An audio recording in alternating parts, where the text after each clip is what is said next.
Mother Teresa ছিলেন একজন আলবেনীয় বংশোদ্ভূত ভারতীয় ক্যাথলিক সন্ন্যাসিনী। 1950 সালে কলকাতায় তিনি মিশনারিজ অফ চ্যারিটি নামে একটি সেবা প্রতিষ্ঠান প্রতিষ্ঠা করেন। সুদীর্ঘ 45 বছর ধরে তিনি দরিদ্র, অসুস্থ, অনাথ ও মৃত্যুপথযাত্রী মানুষের সেবা করেছেন।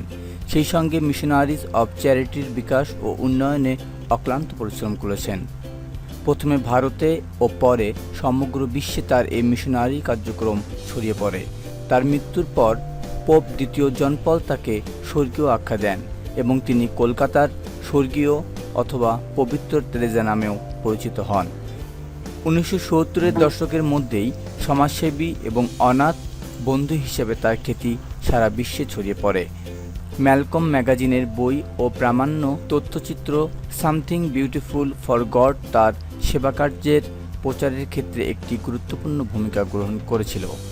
1979 সালের 17 অক্টোবর তিনি তার সেবাকার্যের জন্য নোবেল শান্তি পুরস্কার এবং 1980 সালে ভারতের সর্বোচ্চ অসামরিক সম্মান ভারতরত্ন লাভ করেন। মাদার তেরেসার মৃত্যুর সময় বিশ্বের 123টি রাষ্ট্রে HIV/AIDS, কুষ্ঠ ও যক্ষ্মা চিকিৎসা কেন্দ্র, ভোজনশালা, শিশু ও পরিবার পরামর্শ কেন্দ্র, অনাথ আশ্রম ও বিদ্যালয়সহ মিশনারিজ অব চ্যারিটিসের 610টি কেন্দ্র বিদ্যমান ছিল। বিভিন্ন ব্যক্তি, সংস্থা ও একাধিক রাষ্ট্রের সরকার তার কাজের ভূয়সী প্রশংসা করেন, কিন্তু কোনো ব্যক্তি বা সংস্থার সমালোচনার মুখেও তাকে পড়তে হয়। 1910 সালের 26 আগস্ট অটোম্যান সাম্রাজ্যের স্কুবে আধুনিক মেসিডোনিয়া প্রজাতন্ত্রের রাজধানী স্কোপিয়ায় জন্মগ্রহণ করেন মাদার তেরেসা। 26 অক্টোবর জন্ম হলেও তিনি 27 অক্টোবর তারিখটিকে তার প্রকৃত জন্মদিন মনে করতেন, কারণ ওই তারিখেই তার ব্যাপটিজম সম্পন্ন হয়েছিল। তিনি ছিলেন নিকোলো ও দ্রোনা বৈজুর কনিষ্ঠ সন্তান। তাদের আদি নিবাস ছিল আলবেনীয় শকল্যান্ড অঞ্চলে। তার পিতা আলবেনিয়ান রাজনীতির সঙ্গে জড়িত ছিলেন। 1919 সালে মাত্র 8 বছর বয়সী তার পিতা মৃত্যুবরণ করেন। পিতার মৃত্যুর পর তার মা তাকে রোমান ক্যাথলিক আদর্শে লালন পালন করেন। 12 বছর বয়সে তিনি স্বর্গীয় জীবনযাপনের সিদ্ধান্ত গ্রহণ করেন। 18 বছর বয়সে তিনি গৃহত্যাগ করে একজন মিশনারি হিসেবে যোগ দেন সিস্টার্স অব লোরেটো সংস্থানে। মা আর দিদির সঙ্গে আর তার কখনো দেখা হয়নি। তিনি প্রথমে আয়ারল্যান্ডের রথফার্নহ্যামে লোরেটো অ্যাবেটে ইংরেজি ভাষা শিক্ষা গ্রহণ করেন, কারণ এই ভাষাই ছিল ভারতের সিস্টার্স অব লোরেটোর শিক্ষার মাধ্যম। 1929 সালে ভারতে এসে দার্জিলিংয়ে নবদীক্ষিত হিসেবে কাজ শুরু করেন। 1931 সালের 24 মে তিনি সন্ন্যাসিনী হিসেবে প্রথম শপথ গ্রহণ করেন। 1937 সালের 14 মে পূর্ব কলকাতার একটি লোরেটো কনভেন্ট স্কুলে পড়াশোনার সময় তিনি চূড়ান্ত শপথ গ্রহণ করেন। স্কুলে পড়তে তার ভালো লাগলেও কলকাতার দারিদ্র্য তিনি উত্তরণের উদ্বিগ্ন হয়ে উঠতে লাগলেন। 50-এর মন্বন্তরে শহরে নেমে আসে অবর্ণনীয় দুঃখ আর মৃত্যু। 1946 সালে হিন্দু মুসলমান দাঙ্গাতেও বহু মানুষ মারা যায়। এসব ঘটনা তেরেজার মনে গভীর প্রভাব বিস্তার করে। 1948 সালে এই মোতাবেক দরিদ্রের মাঝে মিশনারি কাজ শুরু করেন। প্রথাগত লোরেটো অভ্যাস ত্যাগ করেন। পোশাক হিসেবে পরিধান করেন নীল পাড়ের একটি সাধারণ সাদা সুতির বস্ত্র। এ সময় ভারতীয় নাগরিকত্ব গ্রহণ করে বস্তি এলাকায় কাজ শুরু করেন তেরেসা। প্রথমে একটি ছোট স্কুল স্থাপনের মাধ্যমেই শুরু করেছিলেন। পরবর্তীতে ক্ষুধার্ত ও নিঃস্বদের ডাকে সাড়া দিতে শুরু করেন, তাদের বিভিন্ন সাহায্য করতে থাকেন। তার এই কার্যক্রম অচিরেই ভারতের কর্মকর্তাদের নজরে আসে। স্বয়ং প্রধানমন্ত্রী তার কাজের স্বীকৃতি দিয়েছিলেন। 1950 সালের 7 অক্টোবর তেরেসা ডায়োসিসান কংগ্রেগেশন করার জন্য ভ্যাটিকানের অনুমতি লাভ করেন। এই সমাবেশেই পরবর্তীতে মিশনারিজ অব চ্যারিটি হিসেবে আত্মপ্রকাশ করে। কলকাতায় মাত্র 13 জন সদস্যের ছোট্ট অর্ডার হিসেবে চ্যারিটি যাত্রা শুরু হয়েছিল। বর্তমানে এর অধীনে 4000-এরও বেশি নান কাজ করছেন। চ্যারিটির অধীনে এতিমখানা ও এইডস আক্রান্তদের পুনর্বাসন কেন্দ্র পরিচালিত হয়। বিশ্বব্যাপী শরণার্থী, অন্ধ, পক্ষাঘাতগ্রস্ত, বয়স্ক, মাদকাসক্ত, দরিদ্র, বসতিহীন এবং বন্যা, দুর্ভিক্ষ বা মহামারীতে আক্রান্ত মানুষের সেবায় চ্যারিটির সবাই অক্লান্ত পরিশ্রম করে যাচ্ছেন। 1952 সালে মাদার তেরেসা কলকাতা নগর কর্তৃপক্ষের দেয়া জমিতে মুমূর্ষুদের জন্য প্রথম আশ্রয় ও সেবা কেন্দ্র করে তোলেন।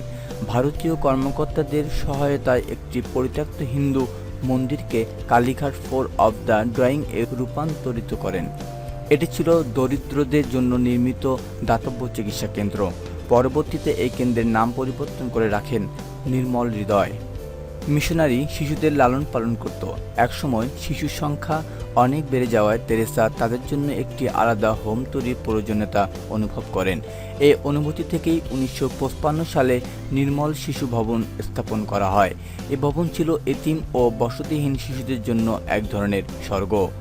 অচিরেই মিশনারিজ অব চ্যারিটি দেশ বিদেশের বহু দাতা প্রতিষ্ঠান ও ব্যক্তির দৃষ্টি আকর্ষণে সমর্থ হয়। এর ফলে অনেক অর্থ সংগ্রহ করা সম্ভব হয়। 1960 এর দশকের মধ্যে ভারতের সর্বত্র চ্যারিটির অর্থায়ন ও পরিচালনায় প্রচুর দাতব্য চিকিৎসা কেন্দ্র, এতিমখানা ও আশ্রয়কেন্দ্র প্রতিষ্ঠিত হয়।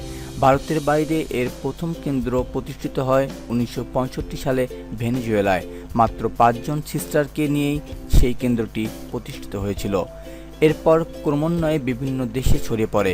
1968 সালে রোম, তানজানিয়া ও অস্ট্রিয়াতে শাখা খোলা হয়। 1970-এর দশকে এশিয়া, আফ্রিকা, ইউরোপ ও আমেরিকার কয়েক ডজন দেশে শাখা প্রতিষ্ঠিত হয়। এর সাথে অবশ্য তার দর্শন ও প্রায়োগিক দিক নিয়ে কিছু সমালোচনা হয়। 1982 সালে বৈরুত অবরোধের চূড়ান্ত প্রতিকূল সময়ে মাদার তেরেসা যুদ্ধের একেবারে ফ্রন্ট লাইনের হাসপাতালে আটকে পড়া 37 শিশুকে উদ্ধার করেন। ইসরায়েলীয় সেনাবাহিনী ও ফিলিস্তিনি গেরিলাদের মধ্যে সাময়িক যুদ্ধবিরতি ঘটিয়ে পরিবেশ কিছুটা অনুকূলে এনেছিলেন। এই সুযোগেই রেড ক্রসের সহায়তায় যুদ্ধবিধ্বস্ত অঞ্চলে যান। বিধ্বস্ত হাসপাতালগুলো থেকে কম বয়সী রোগীদের সরিয়ে আনেন। 1991 সালে মাদার তেরেসা প্রথমবারের মতো মাতৃভূমি তথা আলবেনিয়াতে ফিরে আসেন। এদেশে তিরানা শহরে একটি missionaries of charity brothers home স্থাপন করেন। 1996 সালে পৃথিবীর 100টিরও বেশি দেশে মোট 517টি মিশন পরিচালনা করেছিলেন। মাত্র 12 জন সদস্য নিয়ে যে চ্যারিটি যাত্রা শুরু হয়েছিল, সময়ের ব্যবধানে তা কয়েক হাজারে পৌঁছায়। তারা সবাই বিভিন্ন দেশের প্রায় 450টি কেন্দ্রে মানব সেবার কাজ করে যাচ্ছিল। মার্কিন যুক্তরাষ্ট্রের চ্যারিটি প্রথম শাখা প্রতিষ্ঠিত হয় নিউ ইয়র্কের বাক্সম্বরের দক্ষিণাঞ্চলে। 1984 সালের মধ্যে যুক্তরাষ্ট্রের চ্যারিটির প্রায় 19টি শাখা সক্রিয়ভাবে কাজ শুরু করে। 1983 সালে পোপ জন পল II এর সাথে দেখা করার উদ্দেশ্যে রোম সফরের সময় মাদার তেরেসার প্রথম হার্ট অ্যাটাক হয়। 1989 সালে আবার হার্ট অ্যাটাকের পর তার দেহে কৃত্রিম পেসমেকার স্থাপন করা হয়। 1991 সালে মেক্সিকোতে থাকার সময় নিউমোনিয়া হয়, হৃদরোগের আরও অবনতি ঘটে। এই পরিস্থিতিতে তিনি মিশনারিজ অব চ্যারিটির প্রধানের পদ ছেড়ে দেওয়ার প্রস্তাব করেন, কিন্তু চ্যারিটির নানরা গোপনে ভোট গ্রহণের পর তেরেসাকে প্রধান থাকার অনুরোধ করেন। অগত্যা তেরেসা চ্যারিটির প্রধান হিসেবেই কাজ চালিয়ে যেতে থাকেন। 1966 সালের এপ্রিলে পড়ে গিয়ে কলার বোন ভেঙে ফেলেন মাদার তেরেসা। আগস্টে ম্যালেরিয়া আক্রান্ত হন। এর পাশাপাশি তার বাম হৃৎপিণ্ডের নিলয় রক্ত পরিবহনের অক্ষম হয়ে পড়ে। 1997 সালের 13ই মার্চ মিশনারিজ অব চ্যারিটির প্রধান পদ থেকে সরে দাঁড়ান তিনি এবং 5ই সেপ্টেম্বর তিনি মৃত্যুবরণ করেন। মৃত্যুর সময় মাদার তেরেসার মিশনারিজ অব চ্যারিটিতে সিস্টারের সংখ্যা ছিল 4000-এর বেশি। এর সাথে 300-রও বেশি ব্রাদারহুড সদস্য ছিলেন, আর স্বেচ্ছাসেবীর সংখ্যা ছিল 1 লাখেরও উপর। পৃথিবীর 123টি দেশে মোট 6105টি মিশনারির মাধ্যমে চ্যারিটির কাজ পরিচালিত হচ্ছিল। এসব মিশনের মধ্যে ছিল এইডস, কুষ্ঠরোগ ও যক্ষ্মা রোগে আক্রান্তদের জন্য চিকিৎসা কেন্দ্র, স্যুপ কিচেন, শিশু ও পরিবার পরামর্শ কেন্দ্র, এতিমখানা ও বিদ্যালয়।